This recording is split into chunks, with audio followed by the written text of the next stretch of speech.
What is up, guys? Welcome back to OverTakes. This is Misfit, and today we are going to be recapping Week 23 in the Overwatch League. So we got a lot of stuff that happened this weekend. Of course, we had Overwatch 2 drop, and then we had a bunch of big matches and that kind of thing. We're going to talk about some of that today. Talk about the standings, of course, and the playoff seedings. We have a lot of things that are set, a couple of things that are undecided as of right now. We'll talk about that more in the preview episode that I'm going to do for Week 24. But first, before we dive into all of that stuff, I'd like to thank all you guys for joining me.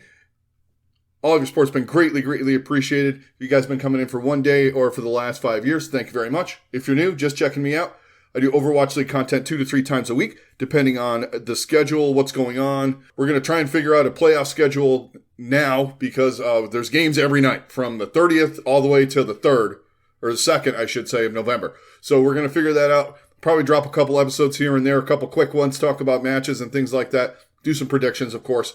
But here we are. First, let's talk about, we're all playing Overwatch 2. Let's talk a little bit about my thoughts on it, just really quick before we dive into everything, because it's on everybody's mind. And, you know, there was a lot of things that happened, of course, with the game. A lot of them not involving playing. There was, server overloads, and which, I played a lot of games. So have you guys. Generally, there's always server problems the day of launch. But these kind of dragged out all week long. They fixed some of them. There was the whole phone issue, which, you can't leave out some of your player base because of stuff like that. I do understand where they were coming from with the SMS protection and all that, but they needed to refine it and do it a little bit better job than they did. As far as everybody complaining about skins and the battle pass and this and that, it doesn't, honestly, it does not affect me that much. I'm not a skin collector. I don't, it's not that I don't care. If I get one, it's like, oh yeah, that's cool. The ones in the battle pass are fine, perfectly fine. I usually use Overwatch League skins anyway. So for me, it's, I have most of the Mayhem skins. And that brings me to a little point, and I don't know if you guys have noticed, but we don't have any of the new heroes for the Overwatch League skins yet. Which kind of sucks. Because I'm saving all my credits because I want to get, obviously, Kariko and Junker Queen and Sojourn. I want to get the skins for that for the teams I want. Sometimes I get the only kind of non-ones are the ones that they give you, non-Mayhem ones, I should say. The ones they give you, like when they had some of those drops like back in the day and some last year where you got like just a general Overwatch League skins. I have a couple of those, but I usually go for the Mayhem, except for obviously I'm a Prophet stan, so I have a Soul Dynasty Tracer skin and Hanzo skin. And I probably should get a Brig skin now too, but we'll talk about that in a little bit. Anyway, so the gameplay is great. I think the new hero is super fun. I played a lot of Kariko. I'm way off my game in Overwatch. I have not played probably like consistently, at least like in a non-arcade or situation in over a year and a half, probably. I had a lot of fun playing. I like the 5v5. Obviously I did play in the betas, but the general feeling I got for it was a better game. It reminded me of early on, with the lack of shields. I figured out that as much as I like to play D.Va, I got to learn how to play her in 5v5 because tanking is hard solo. But it's fun. It's still, even in losing matches, I wasn't as tilted, pissed off. Now I'm just playing quick play right now to get back into the swing before I ruin people's comp games. But I had a lot of fun playing Overwatch after a long break. You gotta play quick play. Plus, I wanted to play Kariko. I played probably about 10 games with her. I think I've won 8, lost 2. Her kit is fantastic. It's fun. It's engaging. There's a lot to do. You got to have good aim. I don't necessarily have great aim, but I'm getting better with it. You have to farm headshots for that ult. That's like the biggest thing with her. But overall, gameplay is fun. It's engaging. The battle pass and the incentives and the what are they called? Not events. The challenges, daily challenges, weekly challenges. I like that a lot. It makes it a little bit more of a full engagement for me instead of just going in, playing match, win, lose, I'm out. It gives you something else to do. There's a lot of problems with the games. Obviously, there's bugs, there's all kinds of stuff, but on the whole, the gameplay is fun, and that's all that matters to me. And I go into this with different than a lot of other people that think this is the finished product, the end game of the thing. Or in my mind, it's part one, and the early access is the PvP, and the actual game is the PvE, which they're going to release sometime next year. That's my thoughts. Everything is going to be refined and polished more when that comes out. There's obviously a lot of issues that people are having with it.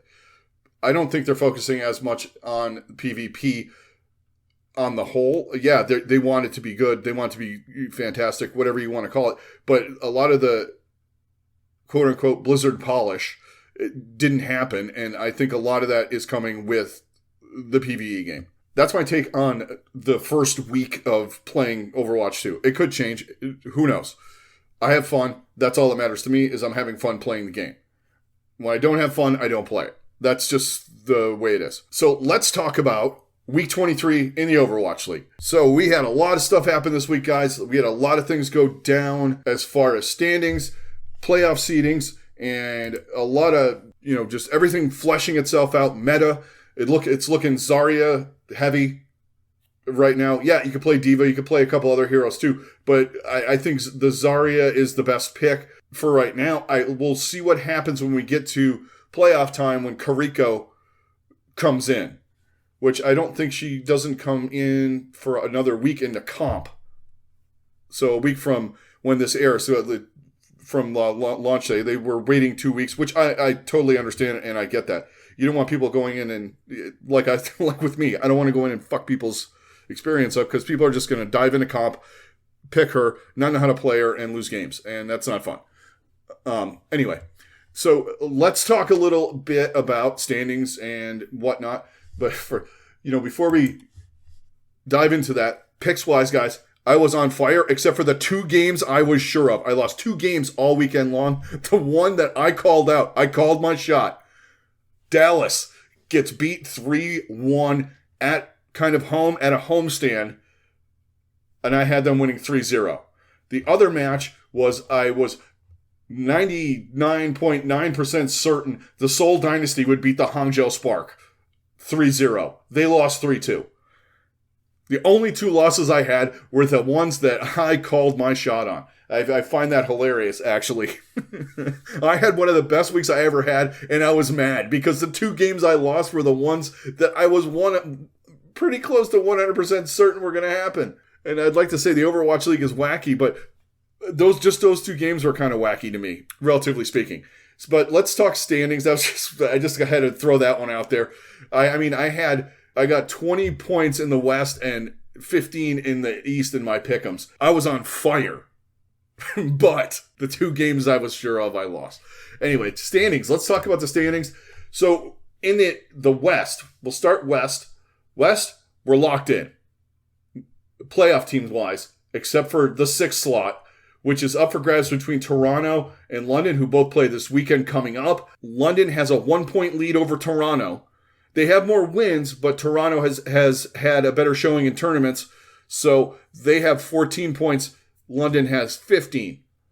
We're locked 1 through 5. There could be some jockeying, but these teams that are in right now, it's kind of not going to change.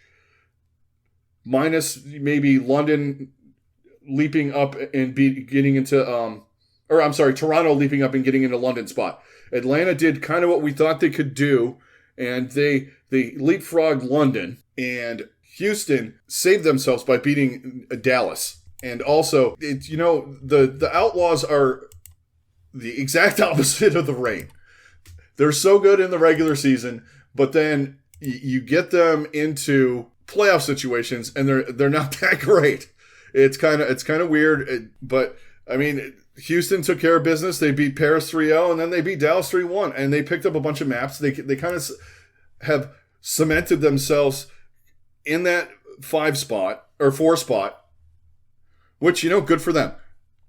Atlanta, they kind of did what we thought they were going to do. They beat the Mayhem. The Mayhem gave them a battle, but then Dallas buried them 3-1 on Sunday. With the Gladiators going 2-0, they moved up into 2nd. So they're 1 point behind Dallas. San Francisco's 1 point behind them. So that's how we're looking in the top. In the middle area, there could still be some jockeying. You have Washington, who's tied with the Mayhem point-wise right now, and map-wise. And they have one more win, Washington. That's very, very important. Washington's done.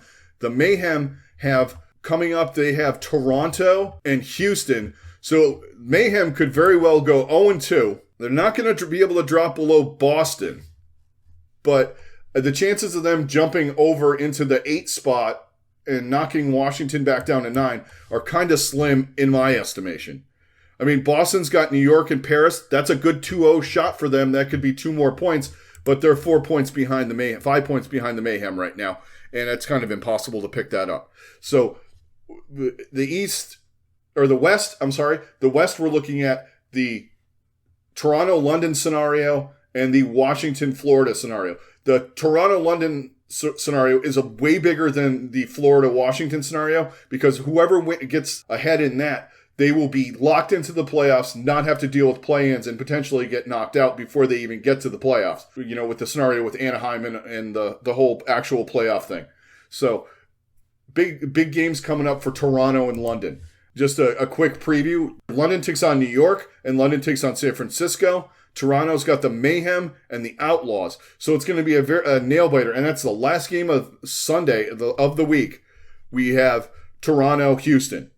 So that's going to be a big deal coming up next week. We also have the start of the play-ins for the East will happen next week as well. So we'll have just a quick note before we dive into the East standings. We're going to have Guangzhou taking on Chengdu to start it off on Saturday at 6 a.m., then followed by the Spark playing the winner of the Guangzhou-Chengdu game. We have that firing up. Now, only one team's going to get in from the play-ins from the East. So that game's a little bit more important, shall we say. Let's talk about the East right now. We'll dive into the little recap on what happened over there. So, like I said, Seoul lost to Hangzhou to start the week off, which I thought it was, I'm like, here we go. It's going to get crazy and weird over here, as usual. But everybody kind of took care of business like we thought they would, other than that match. Philly came close to beating Seoul at the homestand for the Dynasty, but they fell just short. It looked like they were dominating in that match. I was watching that one, and I was like, well, Seoul does not look good. And then Prophet, they had Prophet playing a couple different things. And, he's our carry, so let's put playoff Prophet somewhere. It was kind of a close nail-biter of a match, but Philadelphia came out ahead. As far as the standings there go, top 3 are locked in: Seoul, Shanghai, and Philly. We're good to go. We're set for the playoffs. This is the kind of the order. Hangzhou's got the 4 slot with that big win over Seoul, kept them up in the 4 spot. Chengdu fell below Guangzhou because they won as well. So that put them in the 5 spot. Something I didn't think, I would see. I thought, Chengdu could maybe keep it close, but they did have a couple of tough matches this week, and they took care of business. They knocked out the Valiant, and then they beat Hangzhou 3-0.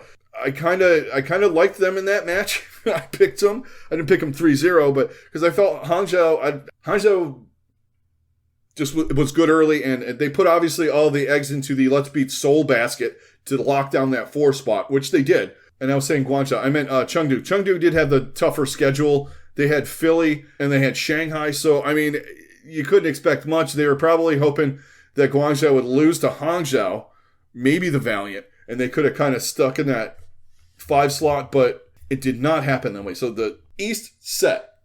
We have our play-in set. They start this weekend.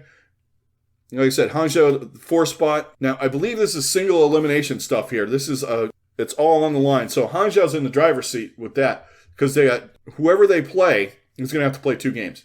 So they got Guangzhou, Chengdu. So whoever gets into that, we'll talk about that later on, obviously, towards the end of the week when we do our preview episode for the final week of the season.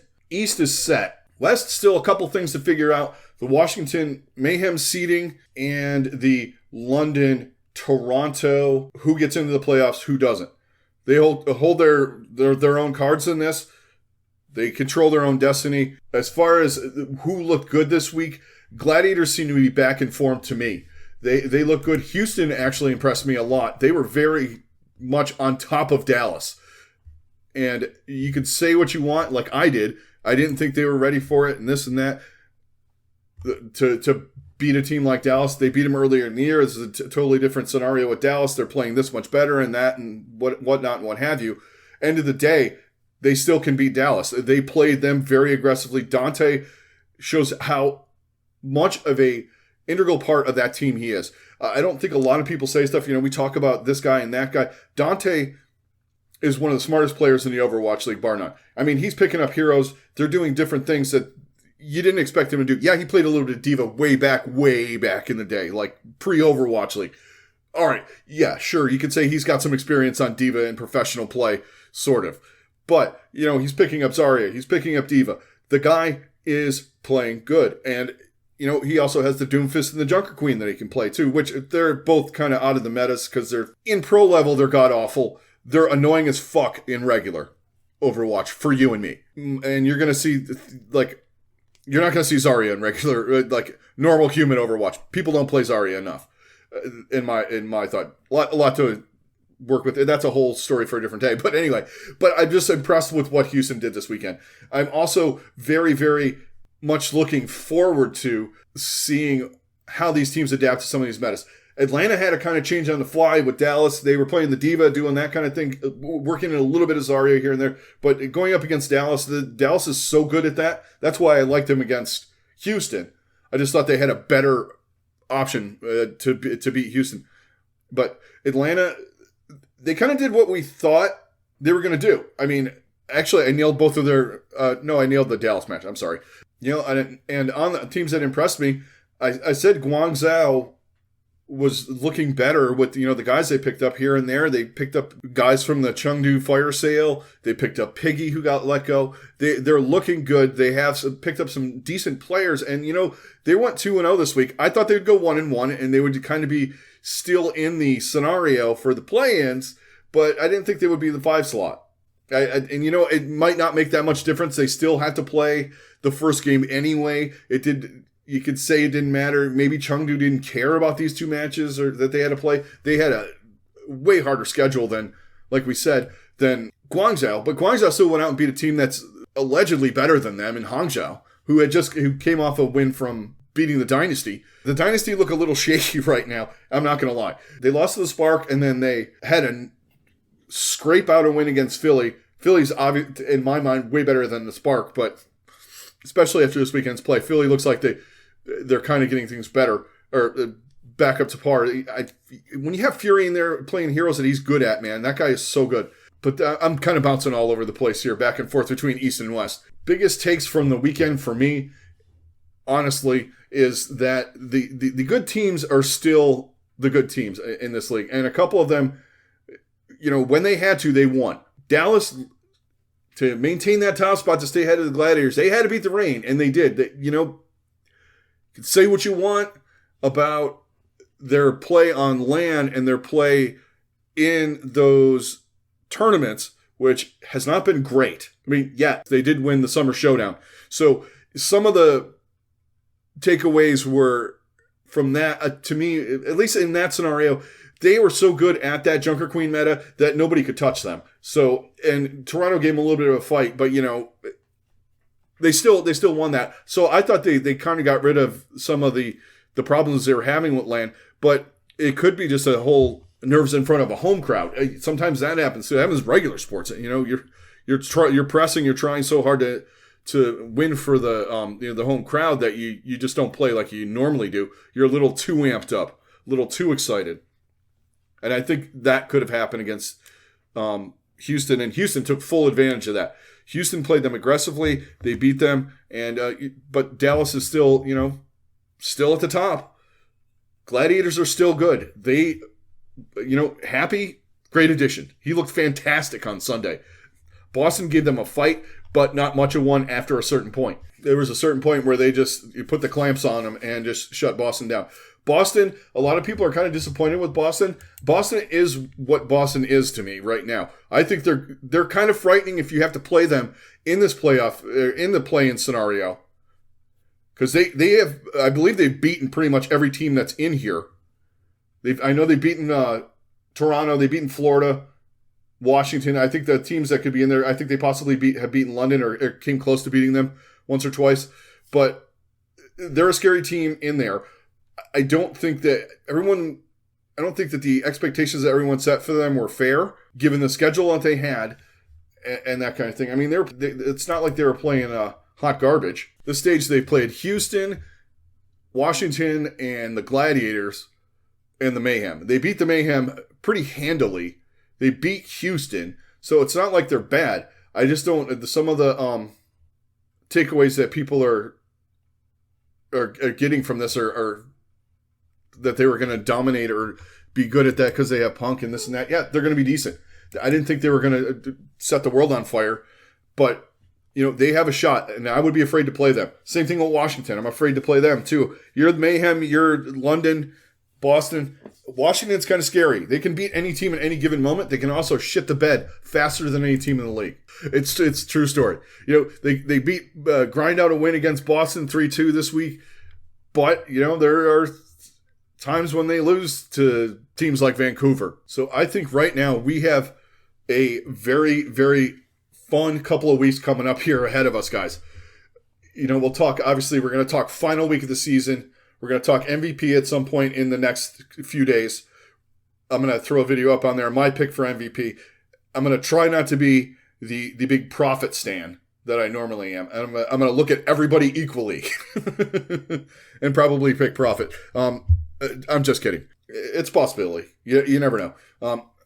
But I think we're going to leave it at that in this episode. We talked about the standings, teams that were looking good that got back into the swing. Dallas rebounded from a tough loss at home, at a homestand. I found that to be very, very promising for them as far as, their bounce back ability, their capabilities, their intestinal fortitude, whatever you want to say. They put the loss behind them. They went out, took care of business against the Reign.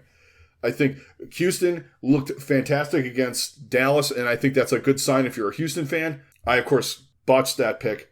We have the East set. We talked about that a little bit. Well, a decent amount. We have their play-ins coming up this weekend, and then next weekend we have the West play-ins, and then we start full force on the 30th with the playoffs starting and going all the way every day until the 2nd. Kind of like they did mid-season madness. I'm not the biggest fan of that whole every day there's matches going on, but you know what? It could be it's a tournament, so it's kind of, they're running it more like a tournament than like a playoff scenario. So I'm okay with that to an extent. It's just when you're creating content for it, it gets a little nutty, a little crazy. But one final time, let's go down the teams that have secured playoff spots in the East and the West. We'll talk about East first. Seoul 1-1 this weekend. They got the top slot. Next up, Shanghai's got the 2 slot in the East. Philly's got the 3 slot. Those are your 3 teams that are locked into the playoffs that don't have to deal with play-ins.